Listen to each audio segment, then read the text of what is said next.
There is a particular geography to a life lived in one place. The kitchen of this house, for instance, is not just a room with appliances and cabinets. It is a living atlas of my history. This faint, almost invisible chip in the tile near the pantry door, that is the site where my husband, Robert, dropped a hammer 43 years ago. His big, capable hands fumbling in his eagerness to finish the floor for me. We laughed until we cried, and he declared, "Well, it's ours now, Mia. A little piece of us, forever in the floor." This scratch on the countertop, here by the sink, that marks the coastline where a 7-year-old Lucas dragged a model rocket, determined to launch it into the dishwater. This window above the sink, this is my portal to the world. I've stood here watching decades of seasons turn, waiting for school buses, for Robert's car to round the corner after a long day, and now, for a different kind of arrival altogether. This morning, the silence in this house felt especially dense, layered with all those years, and I, foolish cartographer of the heart that I am,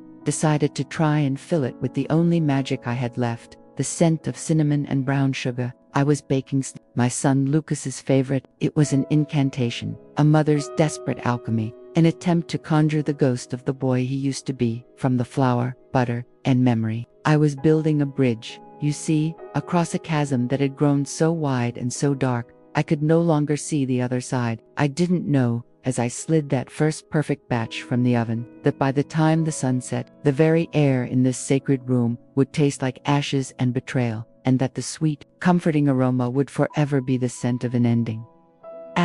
Welcome, dear friends, to my YouTube channel, to every soul who has found their way here, from bustling cities and quiet towns across the globe. There is a strange, profound comfort in this digital space, a reminder that our most intimate battles, our quietest heartbreaks, can resonate across oceans and connect us in ways we never imagined. We are a community of listeners and storytellers, bound by our shared human experience. Before we step gently into Amelia's world, I have a small request. Would you be so kind as to leave a comment below, simply telling me where you are watching from, just the name of your city or country. It helps to paint a picture of our far-flung family, to remind us that we are not shouting into a void, but speaking into a circle of friends. Now, find a comfortable seat, perhaps grab a warm drink, and let us begin this story together. A story of a mother's boundless love, a son's shocking betrayal, and the quiet, terrifying, and ultimately liberating strength it takes to finally choose oneself. The ritual began, as it always did, with the red-handled measuring cups. They were a wedding gift from Robert's mother, a practical woman who believed a strong marriage was built on a foundation of good, sturdy kitchen. The 1-cup measure was dented from the time Lucas, as a toddler, had used it as a hammer on the patio stones. As I scooped it into the bag of all-purpose flour, a soft white cloud puffing into the air, I was transported.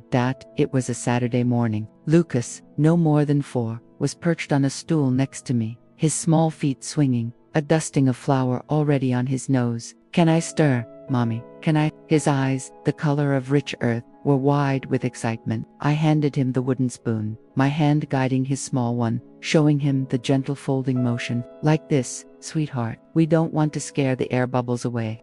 He'd giggled, a sound like tiny bells, and the flour went everywhere. Robert, sipping coffee at the table, had looked over the top of his newspaper, his eyes crinkling at the corners. "My 2 little bakers," he'd said, his voice a warm rumble that filled the kitchen, making a glorious mess. That memory wasn't just a recollection. It was a physical presence. I could feel the warmth of the oven, hear the rustle of that newspaper, see the absolute, uncomplicated love in my husband's eyes. That was the world I was trying to summon back with these cookies. A world before silence, before loss, before this yawning distance. I creamed the butter and sugar in the old Sunbeam mixer. Its hum was the soundtrack of my life, a constant, loyal drone through birthday cakes, holiday feasts, and countless batches of these very snickerdoodles. The butter had to be just right, softened, but not melted. Lucas had always been particular about the texture. As the pale yellow butter and white sugar swirled together into a light, fluffy cream, I felt a flicker of that old, domestic pride. I was good at this, creating comfort, nurturing with food. It was a language I understood, cracking the eggs, one by one. I watched the yolks, like twin suns, break into the mixture. Each ingredient felt symbolic. The flour, the foundation of our family, the sugar, the sweetness of earlier years, the eggs, the fragile shell of hope I was clinging to, and the cinnamon, the spice that gave them their name, their soul. I mixed the cinnamon and sugar in a small, shallow bowl, just as my own mother had taught me. The aroma that rose was pure, undiluted childhood. The first sheet went into the oven. I closed the door and stood there, my hand resting on the warm enamel, as if I could channel my intentions into the heat. The timer was set for 10 minutes. The clock on the wall, that silly, ticking cat with the swishing tail that Robert had found at a garage sale and insisted we buy, showed 9:50 a.m. Lucas had said he'd be here at 10. The waiting began. I wiped down the already clean counters. I arranged the blue ceramic platter on the table. My heart ached looking at it. Lucas had made it in a third-grade art class. It was lopsided. The glaze was thick and uneven in places, and the A he'd painstakingly carved into the bottom for Amelia was backwards. But he had presented it to me with such solemn pride, his small face smudged with clay, his eyes shining. "It's for your best cookies, Mom." It had held every best cookie since. It was more valuable to me than any piece of fine china. The memory of the bank call intruded, sharp and cold, slicing through the warm nostalgia. A week ago, the phone ringing, cutting through the afternoon quiet. "Mrs. Vance, this is Thomas Davies, the branch manager at Ridgewood Trust. How are you today?" His voice was polite, professional, but there was an undertone, a careful hesitation that put me on alert immediately. "I'm well, thank you. Mr. Davies, I'm calling because we have a note here on your primary savings account. It seems your son, Lucas Vance, came into the branch yesterday and submitted paperwork to be added as a joint account holder with rights of survivorship." The world seemed to tilt, the familiar kitchen walls blurred. I gripped the counter. "I'm sorry, it's a significant change to the account structure," he continued, his voice gentle but firm, as it would grant him equal access and ownership. "Our policy is to place a temporary hold and confirm directly with the primary holder. We just need to verify. Was this transaction at your request? Were you with him?" The shame was instantaneous, a hot, prickling wave that traveled from my cheeks down to my chest. My son, my only child, trying to get into my bank account behind my back. No, I wasn't with him. It must be a misunderstanding. "I see," Mr. Davies said, and in those two words, I heard a world of understanding. He'd likely seen this before. "Then we will not process the request. I would recommend, Mrs. Vance, that you come down to the branch at your convenience to review your account security." I had hung up, my hand trembling. For a week, I had lived in a state of suspended animation. Denial was my primary defense. He was just trying to help. He must have gotten confused. Maybe he was setting up something for online bill pay and the teller misunderstood. I concocted a dozen benign explanations, clinging to them like lifelines in a stormy sea. The cookies were my final, desperate lifeline. If I could just see him, talk to him, smell the cookies, maybe the ugly truth would simply dissolve. The timer dinged. The sound was absurdly cheerful, a stark contrast to the heavy dread in my stomach. I pulled the sheet from the oven. They were perfect. Each cookie was a perfect circle, cracked on top, with that distinctive cinnamon sugar crust. They looked like little promises. I transferred them to the lopsided platter, the heat warming my fingers through the oven. MIT, 10:05. The tick-tock of the cat clock was suddenly deafening. Each tick was a hammer blow to my hope. "He's just stuck in traffic." The meeting ran over. I poured coffee into his favorite mug, the one with the cartoon rocket on it, a relic from his teenage space obsession. For Chloe, I selected a delicate china cup and saucer, knowing she preferred tea. I wanted everything to be perfect. I was setting a stage, desperately hoping the right actors would show up and play their parts. 10:20. The stone of disappointment in my gut was now ice cold and heavy. This was part of the new pattern, the unspoken rule of our relationship. His time was a valuable currency, traded in the high-stakes market of his career and his life. My time was a stagnant pond, waiting for him to cast a ripple, to grant it purpose. I sat at the table, my hands folded in my lap, watching the steam rise from the cookies and slowly fade. The scent was now cloying, suffocating, a prayer that had gone unanswered. And then, at 10:38, it came, the aggressive, guttural roar of his sports car. It was a sound that didn't belong on our quiet street, a sound of impatience and aggression. It was the sound of my hope being torn in two. I rose and went to the window. He was already out of the car, his phone pressed to his ear. He looked so much like his father, the same tall, broad-shouldered frame, the same dark hair, though Lucas's was now meticulously styled, no doubt, by an expensive barber, but where Robert's face had been open and kind, Lucas's was sharp, animated with a kind of hungry intensity. He was wearing a suit that looked like it cost more than my monthly pension. He gestured with his free hand, making a point in some conversation that was clearly more important than this visit.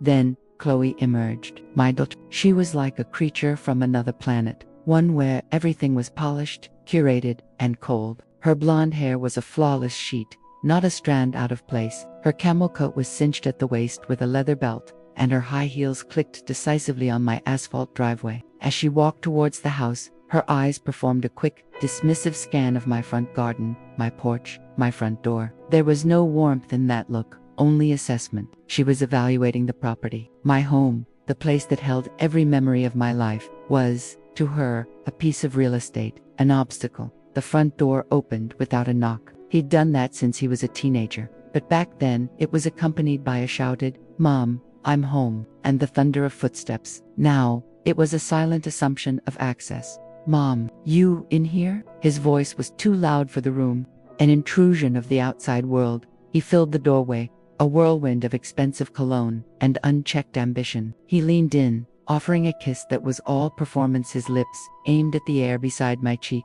never making contact. "Smells like my birthday in here." His gaze flickered over the platter of cookies, but there was no recognition in his eyes, no spark of the joy that platter should have evoked. He didn't see the love or the effort, he saw a prop.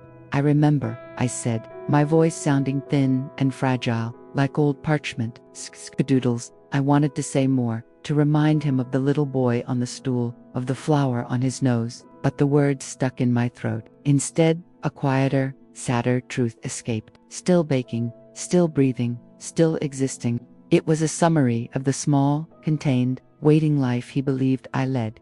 He didn't take a cookie. He simply pulled out the chair at the head of the table his father's old sedan sat, his phone finding its way back into his hand as if by magnetic force. His thumb began its endless, frantic scroll through a world of information that was clearly more compelling than mine. Chloe sat beside him, her posture so rigid it seemed to defy the very laws of relaxation. She offered me a smile that was nothing more than a slight, tense tightening of her meticulously lined lips. The delicate silver bracelets on her wrist clinked together as she placed her hands on the tabla sound like tiny, frozen wind chimes, the soundtrack of her thinly veiled impatience. I felt my shoulders tense, my spine straightened. The performance was about to begin. The stage was set, the actors were in place, and I was the audience of one, expected to play my part, the grateful, slightly confused mother, ready to be guided.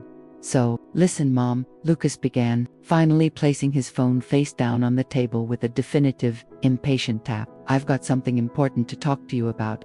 The air left my lungs in a silent whoosh. Those 4 words, "something important to talk about," they were the overture to a familiar, painful opera. They had preceded the request for the down payment on the condo he had to have in that trendy neighborhood, the investment in his first, doomed tech startup, the loan for their extravagant honeymoon in Bora Bora that was never, ever mentioned again. Each time, it was like taking a small, sharp knife to the tapestry of security Robert and I had woven. Each time, a little more of the buffer between me and an uncertain future was unraveled. And each time, I told myself it was for my son, for his future, for his happiness. I was buying his love, and the price was my peace of mind. I sat down across from him, my hands finding each other in my lap, gripping so tightly my knuckles turned white. My simple gold wedding band felt cold and tight against my skin. He launched into his spiel, leaning back in a studied, feigned casualness that didn't reach his eyes, which were hard and calculating. "You know how the market's been. A real rollercoaster. Up 300 points one day, down 500 the next. It's impossible for the average person to keep up." He was already positioning me as the average person, the amateur. "My new venture, the AI logistics platform I told you about, Synapse Logistics. It's a game changer, Mom. It's not just an app, it's a paradigm shift. We're using machine learning to completely revolutionize the global supply chain. We've got venture capitalists from Silicon Valley and Shanghai sniffing around, but they want to see more skin in the game from the founders. They need a demonstration of commitment. I said nothing. I just watched his mouth form the words that felt alien and soulless in my warm, flower-dusted kitchen. AI, machine learning, paradigm shift, venture capitalists, they were like spells from a dark art, designed to mystify, to intimidate, to make me feel small and stupid. The banks, he continued, shaking his head with a practiced, world-weary sigh, they're so 20th century. They're drowning in red tape and risk. They see the vision, but they get spooked by the paperwork. They want someone with, established liquidity and a long, strong financial history, a stable foundation. He said liquidity like it was a secret handshake, a word that separated the insiders from the outsiders. It was smooth, rehearsed. He'd probably practiced this in the mirror. The quiet in the room became a physical presence, a thick, heavy blanket smothering the last of the cook-scented hope. You mean me? I asked, the words so soft they were almost carried away by the persistent, humming dread in my ears. He laughed, a short, sharp, hollow sound that held no more warmth than the clink of Chloe's bracelets. Well, yeah, it makes the most sense. You've got that main savings account just sitting there at Ridgewood Trust. It's not even in a high-yield fund. It's literally losing value to inflation every single day. It's like watching ice melt. He leaned forward, his eyes intent. I'm not saying you hand it over. Just let me manage it. I can move it into the right vehicles, triple it in a year. Easy. You've never been great with the complexities of modern finance anyway. All those passwords, the two-factor authentication, the online portals, it's a lot for anyone, and at your age, he let the sentence hang. The unspoken words, it's too much for you, hanging in the air like poison gas. You've never been great. The phrase didn't just land, it embedded itself in my heart. A shard of ice, my life's savings, the money from Robert's pension that he'd contributed to for 40 years, the proceeds from the sale of my beloved florist shop, Amelia's Blooms, a business I'd built from a single shelf of cuttings into a neighborhood institution, the result of a lifetime of careful saving, of clipping coupons, of foregoing vacations, of choosing practicality over luxury. It was all reduced, in his eyes, to a poorly managed, dormant asset, a forgotten jar of coins on a high shelf. Chloe took a delicate, silent sip of her peppermint tea. Her gaze was cool, appraising, like a lawyer, observing a witness. Lucas is just trying to help. Mrs. Vancey has a real talent for asset growth and portfolio strategy. He's been analyzing the markets since he was a teenager. It's his passion. She gave a small, condescending smile. He wants to make sure your resources are working as hard for you as you worked for them. Mrs. Vance. The name was a deliberate, calculated blow. Not Mom, not even Amelia, just Mrs. Vance. It was a corporate title, a label. She was formally repositioning me. I was no longer family. I was a client, a portfolio to be managed. The distance in that name was a vast, frozen tundra, and I was standing alone in the middle of it. I appreciate the concern, I said, forcing my voice to be level, to betray none of the violent tremor I felt in my soul. I focused on a tiny chip in the edge of the table, a flaw I knew intimately, but I handle my finances just fine. I have a system that works for me. I'm comfortable with it. Lucas sighed, a long, dramatic, put-upon exhalation he'd perfected as a teenager when I'd asked him to clean his room. It was the sound of profound patience being tested by an irrational child. Mom, come on, let's be real here. Let's drop the act. You still use a checkbook. You don't even have a mobile banking app. You call the bank to check your balance. You're not living in the real world. The world has moved on, and your money is asleep at the wheel. I'm just trying to wake it up, for all our sakes. The sting of it, the casual, utter dismissal of my competence, my intelligence, my entire way of navigating the world. The checkbook he mocked had written the check for his first car, a used Honda Civic he'd washed and waxed every weekend with a pride that made my heart swell. The bank I called had facilitated the wire transfer for his college tuition at an expensive out-of-state university. My asleep money had provided the substantial down payment on the very house he and Chloe lived in, the one in the good school district. Rage, hot and bitter, rose in my throat, a bile of injustice, but a lifetime of conditioning of being the peacemaker, the accommodator, the one who smoothed things over, kept it locked inside. I simply pressed my lips together, my hands gripping each other so tightly under the table, I feared a bone might crack. I looked at his face, at the impatient, almost bored set of his jaw, and I knew I could remain silent no longer. The knowledge of the bank's call was a live wire in my chest, a secret that was burning a hole through my composure. I had to confront it. I had to see his face when I said it. Lucas's said, my voice dropping to a near whisper, yet it cut through his condescension like a shard of glass. It had a new quality, a resonance I didn't recognize. I know about the bank. He froze. The casual, sprawling posture tightened instantly. His eyes, which had been scanning the room as if looking for a more interesting conversation, snapped back to me, sharp and focused. The color drained slightly from his face. What are you talking about? I held his gaze. I didn't blink. I wanted him to see the truth in my eyes. I wanted him to feel the weight of my knowledge. They called me, last week, a Mr. Davies, the branch manager. He said someone you came into the branch and tried to add yourself as a joint account holder to my primary savings account, with full rights of survivorship. I paused, letting the legal term hang in the air. He said it was flagged as suspicious because I wasn't present, because I hadn't authorized it. For one breathtaking, unguarded moment, his face was an open book, and the story it told was one of pure, unadulterated panic. The mask of the concerned, successful son shattered. I saw the shock, the fear, the furious, rapid calculation, as his brain scrambled for a cover story, for a lie that would fit. He looked, for a second, like the little boy who'd been caught with his hand in the cookie jar. But this was no jar of cookies. This was my life. Then, just as quickly, the mask was back, slammed into place. But it was crooked now, strained at the edges. Oh, that, he said, forcing a laugh that was too high, too tight. God, Mom, that was nothing. A complete and total misunderstanding. I was at the branch anyway, signing some papers for the business loan, and I thought, while I'm here, I could just help you get set up for online banking. Make it easier for me to help you pay bills if you ever need it. You're always complaining about the paperwork. The teller must have completely misheard me, filled out the wrong form. You know how incompetent they can be, how confusing all that bureaucratic jargon is for them. His words were tumbling out too fast, a torrent of excuses. Chloe placed a perfectly manicured hand on his arm, a gesture of wifely solidarity that felt as rehearsed as his speech. It's really not a big deal, Mrs. Vance. Honestly, you should be relieved he's taking an interest. It's one less thing for you to worry about. You have enough to worry about at your age.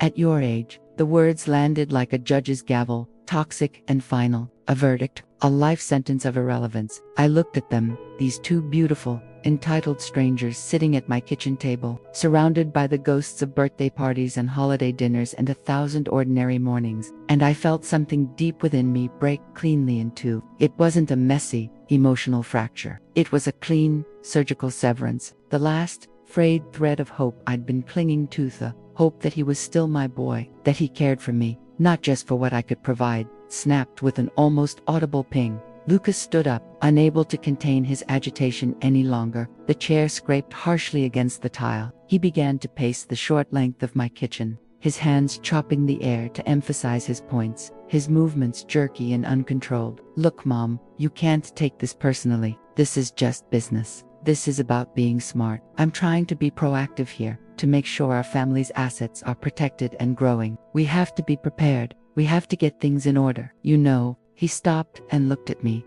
and his eyes were cold. Before something happens, the genteel euphemism was as transparent as the window pane. Before I died, before I had a stroke, or got dementia, and became a full-time problem. He was talking about me as if I were already a ghost.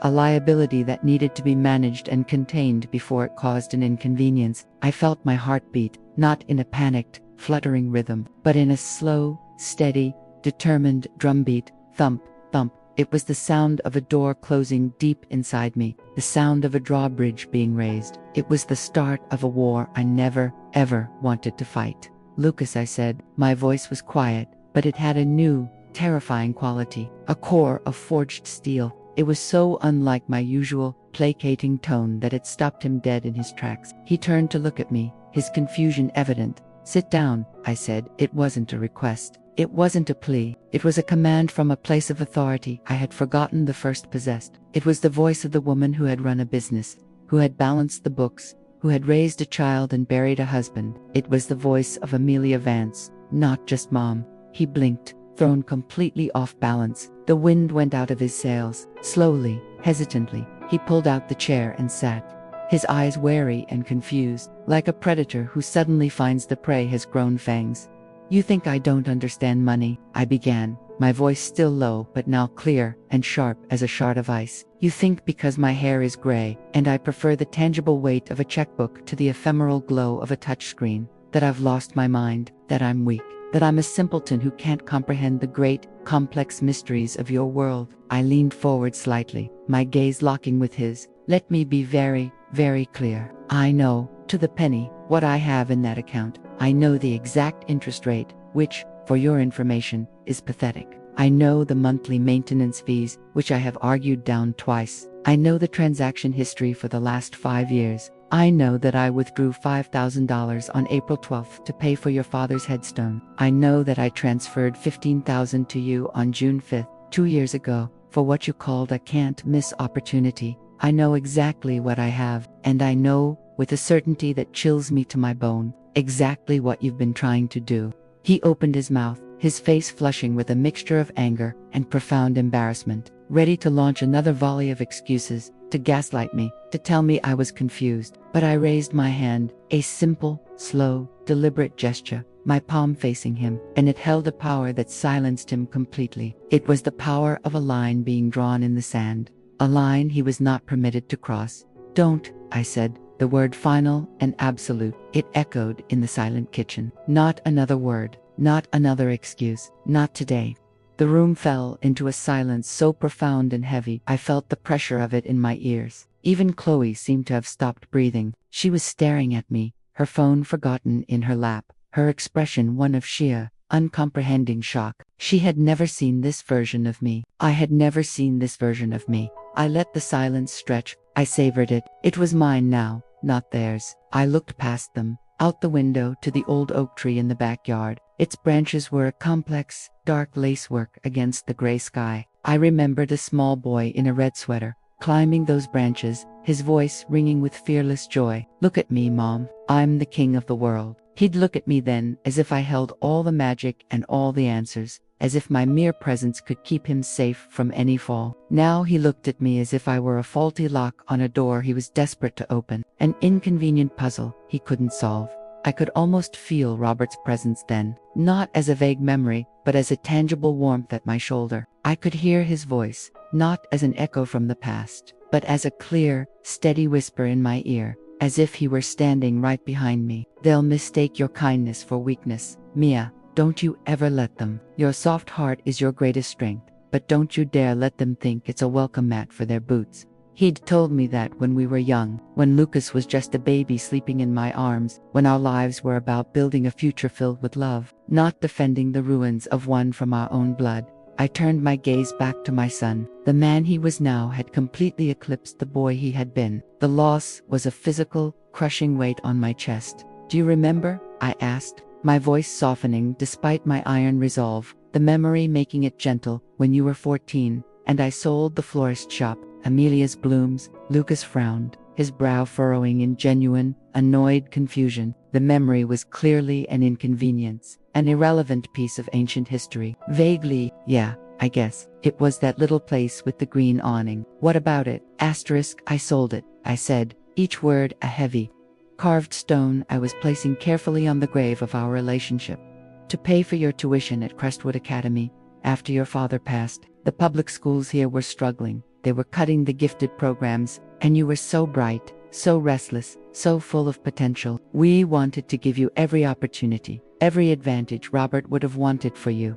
I paused, watching him, searching for any glimmer of recognition. "You were so angry with me. You stood right there." I pointed to a spot near the pantry.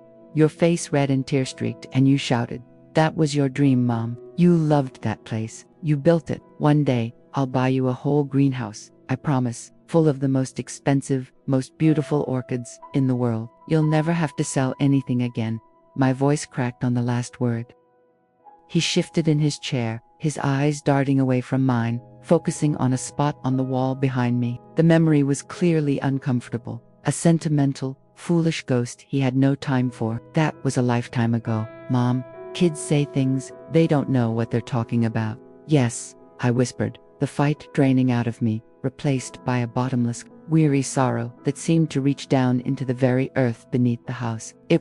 The silence that followed was the heaviest of all. It was filled with the corpse of that promise, with the ghost of the earnest, loving boy who had made it, with the stark, unbearable reality of the avaricious man who had broken it. Chloe cleared her throat, the sound unnaturally loud and brittle in the stillness. She had recovered her composure, her face once again a mask of chilly, impersonal politeness. Maybe this isn't a good time. Emotions are running high. We should come back another day when everyone has had a chance to calm down and think more rationally. No, I said, my voice firm, finding that core of steel once more. I looked directly at her, my gaze unwavering. You should go, now. Lucas stared at me, his disbelief rapidly morphing into pure, unadulterated outrage. Mom, be serious. You're overreacting. I was just trying to help. This is for the family, for our future, for your future security. I smiled then, but it wasn't the wide, accommodating, please love me smile he was used to. It was a small,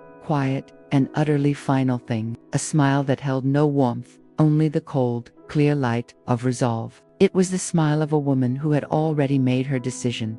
I know you were, I said softly, almost kindly, as if comforting a child, and I'll take care of it. He didn't understand. He heard the words, but he didn't comprehend their seismic meaning. He saw a stubborn, emotional old woman having a tantrum. Take care of what? Mom, don't do this. Don't be irrational. We need to talk about this like adults. It's already done, I said, though the real, practical work was yet to begin. But in my heart, in my soul, the decision was made. The path was chosen. The mother who would have given him anything was gone, and in her place was a woman who would now protect what was hers. They left then, in a cloud of wounded pride and barely contained fury. Chloe didn't look at me. She stood, snatched her expensive handbag from the table, and walked out, her heels clicking a staccato of disapproval on the tile. Lucas shot me a last, frustrated, venomous glare before yanking the door open. You'll regret this, he muttered, the words low and meant to wound. The door clicked shut. The sound was soft, but it echoed through the house, through my entire being, like the closing of a vault. I was alone again. The scent of cinnamon and sugar, once a prayer, now felt cloying, sickly, sweet, and funereal. I stood in the center of my kitchen, the weight of my 68 years pressing down on me, every bill paid, every birthday remembered, every Christmas morning, every tear wiped, every sacrifice made, all leading to this single, devastating moment of betrayal by my own flesh and blood. The atlas of my life now had a great black chasm running through its center. Then, I exhaled, a long, slow, shuddering breath that seemed to expel years of doubt, of fear, of desperate need for their approval, of the very air I had shared with them. I walked to the sink, picked up his untouched cup of coffee, now cold and scummed over, and poured it down the drain. The brown liquid swirled away, taking with it the last dregs of my illusion. I thought of Mr. Davies's voice on the phone. Was this authorized? That question had filled me with fear and shame a week ago. Now, it filled me with a steely, unshakable calm. It was the cornerstone of my new foundation. No, I had told him. It was not. As the pale afternoon light faded, thinning to a weak, golden wash across the linoleum floor, I knew what tomorrow would bring. A visit to the bank, signatures on official forms, the revoking of access, the reclamation of a life, of an identity I had almost let slip through my fingers in my desperation to be loved. Tonight, I would not cry. I would not call my sister Margaret to seek validation or comfort. I would sit in my quiet kitchen, in the home I had built with Robert, and I would sip the tea that had long gone cold. I would let the hard, unyielding, terrifying truth settle around me, like dust motes in the dying sunlight, and I would become acquainted with its weight. They thought I was fading, a gentle, harmless, forgetful old woman, drifting into the benevolent fog of age, her mind and her money ripe for the taking. They were wrong. Somewhere between the bank's phone call and my son's careless, entitled words, something in me had stirred from a long slumber, something that had been sleeping dormant for decades, something fierce and proud and strong and unafraid. The silence after the door clicked shut was a new entity. It wasn't the same quiet that had filled the house before they arrived, that had been awaiting silence, pregnant with hope and fear. This was a different creature altogether. It was a dense, settled silence, heavy with finality. It had weight and texture, like velvet, and it absorbed the last traces of their presence, the fading note of Chloe's perfume, the phantom echo of Lucas's aggrieved tone. I did not move for a long time. I stood in the center of the kitchen, my feet rooted to the tile Robert had laid, and simply breathed, in and out. The metronome of my heart, which had been beating that slow, war drum rhythm, began to soften, to find its way back to a quieter, more solitary cadence. I looked at the two untouched cups, the childish rocket mug and the delicate china. They were artifacts from a civilization that had just collapsed. My gaze fell upon the platter of they sat there, perfect and uneaten, little monuments to my foolishness. The sight of them no longer brought pain, but a strange, detached clarity. I picked up the platter, feeling the familiar, lopsided weight of it in my hands. I didn't throw them away. Instead, I carefully covered them with cling film and placed them in the pantry. They were evidence now, not of love, but of the moment I finally saw the truth. The first thing I did was walk to the sink and wash the cups. The hot water scalded my hands, but I welcomed the feeling. It was a simple, physical sensation to anchor me in my body, to pull me out of the swirling vortex of my thoughts. I washed Lucas's mug last, running my thumb over the faded cartoon rocket. I bought this for him after he aced his science fair project on propulsion. The memory was clean, sharp, and blessedly free of the taint of the present. I held on to it for a second, then placed the mug, clean and dry, back in the cupboard. It was just a mug again. The house seemed to sigh around me, settling back into its own skin now that the foreign, aggressive energy had departed. I walked slowly into the living room. The late afternoon sun cast long, melancholy shadows across the rug. My eyes were drawn to the wall of photographs. There was Lucas on his first birthday, covered in cake, beaming. There he was at 10, missing 2 front teeth, holding a trophy for a spelling bee. There he was at his high school graduation, his arms slung round Robert, both of them grinning with identical pride. And there, in the center, was our wedding photo. Robert, so young and vibrant, his eyes crinkled with laughter, looking at me as if I were the only woman in the world. I reached out and traced the glass over his face. "Oh, Robert," I whispered into the quiet. "What has happened to our boy? What did I do wrong?" The room offered no answer, only the steady, gentle hum of the refrigerator from the kitchen. But in the stillness, I didn't feel Robert's absence as a void. I felt his presence as a strength. I could almost hear his response, not in words, but in a feeling, a solid, unwavering certainty that I had not been wrong, that I had loved too much, perhaps, but that was not a sin. The sin was in the taking, not the giving. This realization was a key turning in a lock. The self-pity and doubt began to recede, replaced by a cold, clear anger. It wasn't a hot, raging fury. It was a deep, glacial anger, the kind that moves slowly but can reshape entire landscapes. It was the anger of justice, of dignity violated. I knew what I had to do. I couldn't live in this limbo of fear and suspicion. I had to know exactly what I was defending. I had to take an inventory of my own life. I went to the small, oak roll-top desk in the corner of the living room. It had been Robert's, and it still smelled faintly of his pipe tobacco and lemon polish. Opening it was like opening a time capsule. This was the administrative heart of our lives, the place where bills were paid, dreams were budgeted for, and the practical mechanics of a family were managed. The first thing I pulled out was the thick, legal-sized envelope containing the deed to the house. I unfolded the crisp, official paper. This certifies that Robert Joseph Vance and Amelia Grace Vance, as joint tenants with rights of survivorship, are the owners of the property located 8. I ran my fingers over the typed words. This house, every room held a memory. The living room where we'd put up our first Christmas tree, so spindly and pathetic we'd laughed for hours. The hallway where we'd measured Lucas's height every birthday, a ladder of pencil marks now hidden behind a bookcase. The backyard where Robert had taught him to throw a baseball. This wasn't just an asset. It was the physical manifestation of our love, our struggles, our joy. It was us. And the idea that Lucas saw it as part of a portfolio, as established liquidity, made my stomach turn. Next, I found the file for my bank accounts. There were several statements, but the one on top was for the main savings account at Ridgewood Trust, the one Lucas had tried to breach. I stared at the number on the bottom line. It was not an abstract figure to me. It was a story. This amount, I thought, contains the $8,000 we saved for 2 years to put the new roof on after the hurricane. I could still feel the anxiety of those months, the sound of rain dripping into pots, the relief when the last shingle was nailed in place. This amount includes the final $15,000 from the sale of Amelia's blooms. I closed my eyes and was instantly transported back to the shop. The humid, earthy smell of soil and flowers, the cheerful jingle of the bell over the door, the satisfaction of creating a beautiful bouquet for a wedding, a birthday, an apology. The heart-wrenching day I sat at this very desk and signed the papers to sell it. It wasn't just a business. It was a piece of my soul. I had sold a piece of my soul to give my son a better chance, and he had forgotten. To him, it was just capital. I found the file for Lucas. It was fat, stuffed with records of all the investments and loans. I forced myself to open it. There was the canceled check for his first car, the statements for his college tuition, semester after semester, the wire transfer confirmation for the down payment on his house, and then the more recent ones, the $25,000 for the can't-miss app idea that fizzled in 6 months, the $18,000 for the sure-thing crypto investment he'd needed to get in on the ground floor.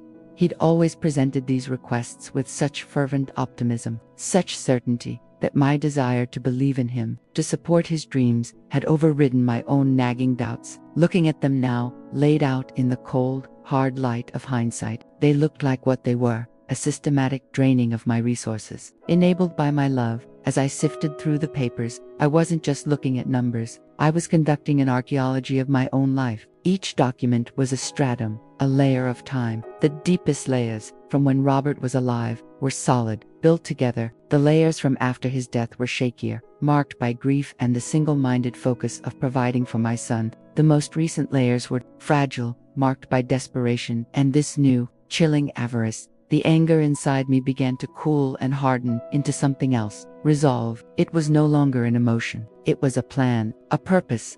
I gathered the most important documents, the deed, the bank statements, the will, the life insurance policy, and placed them in a new, sturdy folder. This was my case. This was the proof of my life, and I would be its sole defender. The light outside had deepened to a soft, twilight blue. I was exhausted, mentally and physically, but a strange energy hummed beneath the fatigue. I had passed through the fire of the confrontation and emerged on the other side. Not unscathed, but fundamentally changed. I went back to the kitchen and made a fresh cup of tea. I did not sit at the table where the confrontation had happened. Instead, I took my mug and stood at the back door, looking out at the dark silhouette of the oak tree against the star-dusted sky. I thought about tomorrow, a visit to the bank. The thought no longer filled me with dread. It filled me with a sense of grim necessity. It was the first, concrete step in reclaiming what was mine. My phone, which I had left on the counter, buzzed. I didn't need to look to know it was Lucas. The sound was an intrusion, a demand from the world I was closing the door on. I let it buzz. I listened to it, an angry insect in the quiet kitchen, until it fell silent. A moment later, a text notification chimed. I took a deep breath, walked over, and picked up the phone. I didn't open the message. I simply held the power button until the screen went black. Then, I placed it in a drawer and closed it. For the first time in years, the silence was not just empty, it was mine. The morning air was crisp and clean, smelling of damp earth and fallen leaves. It was the kind of autumn morning I had always loved, a time for new beginnings and sharpened focus. Today, it felt like an omen. I dressed with deliberate care. I chose a pair of tailored navy trousers, a soft cream-colored sweater, and a simple string of pearls that had been my mother's. I wanted to look like myself, the capable, dignified woman I had been for most of my life, not the vulnerable, fading figure my son seemed to see. The folder of documents felt weighty and significant in my hands, a shield and a sword. As I walked out to my car, a sensible, well-kept sedan that was 8 years old, I felt a sense of purpose I hadn't felt in a long time. I was not going to the bank as a supplicant or a victim. I was going as a client, an account holder, to assert my authority. The drive to Ridgewood Trust was a journey through the landscape of my life. I passed the park where I'd pushed Lucas on the swings. I passed the library where we'd spent countless afternoons. I passed the Novacont lot where Amelia's blooms had once stood. Each landmark was a touchstone, a reminder of the life I had built and was now determined to protect. The bank itself was a solid, imposing building of granite and brass, designed to inspire confidence. As I pulled into the parking lot, my heart gave a nervous flutter, but I quelled it. I remembered the first time Robert and I had come here, hand in hand, to open our joint savings account. We were so young, so full of plans. The teller had treated us with such respect. I held on to that memory, that feeling of being seen as a competent adult. Inside, the air was cool and smelled of coffee and polished wood. People spoke in hushed tones. I walked directly to the reception desk. "I'm here to see Mr. Davies, please," I said, my voice steady. "My name is Amelia Vance." The young woman smiled professionally. "Of course, Mrs. Vance. He's expecting you. Right this way." She led me past the teller's counters, past the cubicles, to a corner office with a door of dark, polished wood. "Thomas Davies, branch manager." She knocked gently and opened the door. Mr. Davies stood up from behind his large, tidy desk. He was a man in his late 50s, with kind eyes behind wire-rimmed glasses and a head of closely cropped silver hair. He was dressed in a sober, well-fitting suit. He came around the desk with his hand outstretched. "Mrs. Vance," he said, his grip firm and warm. "Thank you for coming in. Please, have a seat." He gestured to the two comfortable leather chairs facing his desk. On the wall behind him was a photograph of a smiling woman and two teenagers, his family. The normalcy of it was comforting. I sat, placing the folder on my lap, my hands resting on top of it. "How are you doing today?" he asked, his tone genuinely concerned. This wasn't just small talk. "I've been better, Mr. Davies," I said honestly, "but and I know what I need to do." He nodded, his expression serious and respectful. "I'm glad to hear that." After our phone call, I took the liberty of pulling your file and reviewing the activity. He turned to his computer screen. "As I mentioned, the request submitted by your son has been voided. It never went through, but I understand that's not the only reason you're here." "No, it's not," I said, opening my folder. "I want to remove all authorizations. I want to be the only person with access to my accounts. No one else. Not for viewing, not for withdrawing, not for anything." "Absolutely," he said, typing. "That is your right, and it's a straightforward process. We will revoke any and all third-party access immediately."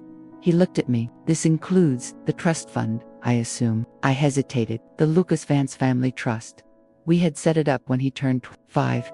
A gesture of our faith in him, a small foundation for his future. It felt like a relic from another age." "Yes," I said, my voice firm. "Close it." "Very well." He typed again. "And would you like to discuss the option of setting up a new trust? Perhaps for a different beneficiary. It can be a useful tool for estate planning." I thought of Lily, her sweet, unguarded face, her love of learning. "Yes," I said, a new idea forming. "But not today. Today is about containment." He gave a small, understanding smile. "A very good way to put it." He printed out several forms and slid them across the desk to me. "These are the revocation forms, and this one is to officially close the existing trust. If you could just initial here and sign at the bottom of each." I took my pen from my purse. It was a good pen, a heavy, silver ballpoint Robert had given me. As I prepared to sign, I was assaulted by a memory. Lucas, age 7, at this very bank, standing on his tiptoes to hand his piggy bank to the teller. "I want to put it in my college fund," he'd announced proudly. The teller had smiled and helped him count the coins. Robert and I had beamed with pride. We were teaching him responsibility, the value of saving. The irony was so bitter, it made my eyes water. I blinked the memory away. This was not that boy. That boy was gone. I put the pen to the paper. The scratch of the nib was loud in the quiet office. Each initial, each signature, felt like a seismic event in the small world of my life. I was not just signing forms. I was drawing new boundaries. I was erecting walls around the sanctuary of myself. When I finished, I slid the papers back to him. He reviewed them, stamped them, and filed them away. "It's done," he said. "Your accounts are now completely private and accessible only by you. The trust is formally dissolved, and its assets will be rolled back into your primary savings by the end of the business day." A wave of relief, so powerful it was almost dizzying, washed over me. It was done. The legal, tangible barrier was in place. I had taken back control. "Thank you, Mr. Davies," I said, my voice thick with emotion I could no longer suppress. "Thank you for your kindness, and for making that call last week." He looked at me, and his professional demeanor softened. "Mrs. Vance, you've been a client of this bank for over 40 years. My father was the manager when you and your husband first walked in. We see a lot of families, and we see a lot of situations. My job isn't just about money, it's about stewardship. You deserved to know." He paused. "And for what it's worth, from one person to another, you're doing the right thing. True independence, at any age, is priceless. Asterisk, his words were a bum. They were an external validation I hadn't realized I needed so desperately. He wasn't patronizing me, he was respecting me. A single, hot tear escaped and traced a path down my cheek. I quickly wiped it away. I brought you these, I said, slightly flustered, reaching into my bag. I pulled out a small Tupperware container. They're just some cookies, snickerdoodles. A thank you. He looked surprised, then genuinely touched. He laughed, a warm, real sound. You didn't have to do that, Mrs. Vance. I wanted to, I said, and I meant it. It was an act of pure, uncomplicated gratitude, with no strings attached. It felt wonderful. I stood up, and he walked me to the door of his office. If you need anything at all, anything, you have my direct line. Thank you, I said again. I think I have everything I need. I walked out of the bank, the glass doors sliding shut behind me. The autumn sun felt warmer on my face. The world seemed sharper, more in focus. The folder in my hands felt lighter. As I drove home, I didn't turn on the radio. I listened to the sound of the tires on the pavement, the hum of the engine. It was the sound of movement, of progress. I wasn't driving away from something. I was driving towards something new, something that belonged only to me. When I got home, I placed the folder back in the desk. I took off my pearls and my sweater and changed into my comfortable gardening clothes. I felt clean, unburdened. My phone was still in the drawer. I took it out and turned it on. It chimed immediately with a series of notifications, missed calls, and texts from Lucas. I didn't read them. I simply deleted them, one by one, until the screen was clear. Then, I went outside, into my garden. The flower beds were messy, preparing for their winter sleep. I knelt on the damp earth, the cool soil seeping through the knees of my trousers. I began to pull up the spent annuals, clearing away the dead growth to make room for whatever would come next. It was hard, physical work, and it felt like a sacrament. I was weeding my own life, and for the first time in a very, very long time, I felt a quiet, steady sense of peace. The fortress walls were up, the silence was mine, and it was enough. Asterisk, a week passed in a strange, new rhythm. The silence in the house was no longer a void to be filled, but a canvas upon which I could paint my own days. I did not jump every time the phone rang, because I had turned off the ringer. The only calls I took were from my friend Eleanor, checking in, and from my sister, Margaret, whose long-distance voice was a tether to a world of unconditional love. The anger had subsided, replaced by a profound and settled grief. It was the grief for the son I had lost, not to death, but to avenge. I allowed myself to feel it, to sit with it in my quiet living room, looking at the photographs without flinching. The little boy in the red sweater was gone. The man who had taken his place was a stranger, and I was finally, painfully, making my peace with that. It was in this state of quiet acceptance that I found my thoughts turning more and more to Lily, my granddaughter. She was 16, all sharp angles and soft heart, with her father's dark eyes, but none of his calculating coldness. She saw the world with a poet's soul, and when she looked at me, she saw Mia, her grandma Mia, the one who always had a cookie and a story, not a bank account to be managed. The trust fund Mr. Davies had mentioned floated back into my mind, not as a defensive measure, but as a constructive one, a positive act of legacy. Lucas's trust had been a promise broken. Lily's could be a promise kept. I drove back to Ridgewood Trust, this time without the heavy folder of defense, but with a light heart full of purpose. Mr. Davies greeted me with the same respectful warmth. Mrs. Vance, it's good to see you again. You're looking well. Thank you, Mr. Davies. I'm feeling clearer. I'd like to talk about that new trust today, for my granddaughter, Lily. His face lit up. An excellent idea. Let's build something positive. We spent an hour crafting the Lily Vance Educational Trust. It was ironclad. It would cover her university tuition, books, and living expenses. It was payable directly to the educational institution, inaccessible to anyone else, including her parents, until she turned 18. Signing those papers was the polar opposite of signing the revocation forms. That had been an act of ending. This was an act of beginning. It felt like planting a rare and beautiful seed, ensuring it would have the light and space to grow, safe from any shadow. That evening, I called her. My hand trembled only slightly. Grandma. Her voice was a burst of sunlight through the phone. I was just thinking about you. We're reading To Kill a Mockingbird in school, and it made me think of the stories you used to tell me about growing up in the South. We talked for 20 minutes about the book, about her friends, about a boy she thought was deep. It was normal. It was easy. It was love, given and received without any strings attached. When there was a natural pause, I said, "Lily, sweetheart, I wanted to tell you something important. You don't need to worry about college anymore. I've set something up for you, a trust fund. It's all taken care of."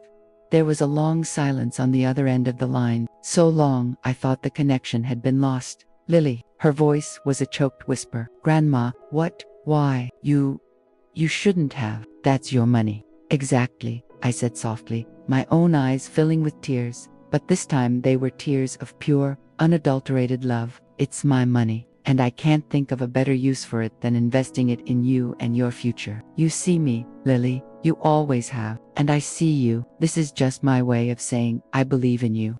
She began to cry then. Soft, overwhelmed sobs. "I don't know what to say. Thank you, Grandma. I love you so much. I love you too, my brilliant girl. Now, go finish your book, and don't worry about any of this. Just be 16. When I hung up, I felt a sense of completion so profound it was almost spiritual. The circle was not broken. The love, the values, the legacy that Robert and I had built, it would continue. It would flow into the future through Lily, untainted and pure. The final test came a few days later. It was a bright, cold Saturday morning. I was sitting at the kitchen table, a new, blank watercolor pad open before me, daring to make my first, messy attempts at painting the oak tree in the backyard. The phone, which I had put back on the counter, rang. Lucas's name flashed on the screen. For a moment, the old habits tugged at me, the desire to fix it, to smooth it over, to hear his voice, but the feeling was faint. A distant echo. I had moved on. I let it ring. It went to voicemail. A moment later, my phone chimed with a text. I glanced at it. It was from Chloe. "You've destroyed this family. I hope you're happy. Alone, in that big, empty house with your money. You've lost your son. Remember that." The words were meant to be a dagger to the heart, and they did cause a pang, a deep, weary sadness for the ugliness that had taken root where love was supposed to be. But the dagger couldn't find its mark. It clattered against the new armor I had forged for myself. I felt no rage, no need to retaliate. I felt pity for them, trapped in their world of resentment and entitlement, forever seeing people as instruments and relationships as transactions. I picked up the phone. I didn't type a response. I simply held my finger over the message, selected delete, and tapped OK. Then, I went into my settings and blocked the number. It was the most powerful thing I had ever done. It wasn't an act of anger. It was an act of profound, final dismissal. I was decluttering my life, and their toxicity was the first thing to go. I returned to my watercolor. I mixed a terrible, muddy green and made a brave, sloppy stroke on the paper. It was awful, and I didn't care. It was mine. That afternoon, I went to the grocery store. In the baking aisle, I saw the cinnamon. I paused, my hand hovering over the familiar jar. Then, I moved past it and picked up a jar of cardamom instead. A spice I had always wanted to try but never had, because Lucas didn't like it. At home, I baked cardamom orange scones, the kitchen filled with a new, unfamiliar, and wonderfully exotic scent. I ate one, warm from the oven, with a cup of Earl Grey tea. It was delicious. As dusk began to settle, painting the sky in shades of rose and violet, I took a blanket and sat on the back porch. The oak tree was a stark, beautiful silhouette. I thought about the long and winding road of my life, the joy, the love, the profound grief, and now, this unexpected chapter of reclamation. I had spent a lifetime living for others, measuring my worth by my usefulness to them. I had been a daughter, a wife, a mother. Now, for the first time, I was just not a role, not a function, but a person, a woman who enjoyed bad watercolors and cardamom scones, who found peace in the silence, and who had discovered that her own company was not a sentence to loneliness, but a gift of freedom. The world felt wide again, full of new air and possibility. The love I had for my son hadn't vanished. It had been forced to transform. It was no longer an active, giving love, but a quiet, grieving one, stored away in a sacred chamber of my heart alongside my love for Robert. It was a closed book, its story complete, A new book was opening. Its pages were blank, and the pen was in my hand. I am not angry anymore. I am not sad. I am simply free. And I realized, as the first star appeared in the twilight sky, that age is not about decline. It is about distillation. It is about boiling away the non-essential opinions of others, the need for approval, the weight of obligations that cost you your soul until all that is left is the potent, undeniable, and beautiful truth of who you are. Amelia Grace Vance had finally remembered, and I was now, finally, living mine. Asterisk, if you are watching this, and you see a piece of your own story in mine, if you have ever felt the searing pain of betrayal, the crushing weight of family expectations, or had your own kindness used as a weapon against you, I want you to hear this, and hear it well. Your peace is not negotiable. Your dignity is not a bargaining chip. It is never, ever too late to draw a line in the sand. It is never too late to say, enough. This ends with me. The world may call you difficult. Your own family may call you a villain. But to choose yourself is not a sin. It is the ultimate act of self. And you, my dear friend, are worth respecting. You are worth defending. You are worth your own love. Thank you for listening to my story. Your presence here has been a comfort. If Amelia's journey has resonated with you, please let me know in the comments below. Share your own strength, your own story. If you found a spark of courage here today, please give this video a like. It helps this message of hope and resilience reach others who are desperately searching for it. And if you want to join us for more stories about finding the light after darkness and reclaiming the power of your own life, please subscribe to the channel. Until next time, be kind to yourselves, be fierce in yourself, and never, ever forget, no matter how long you've lived inside someone else's story, it is always, always your turn to write your own.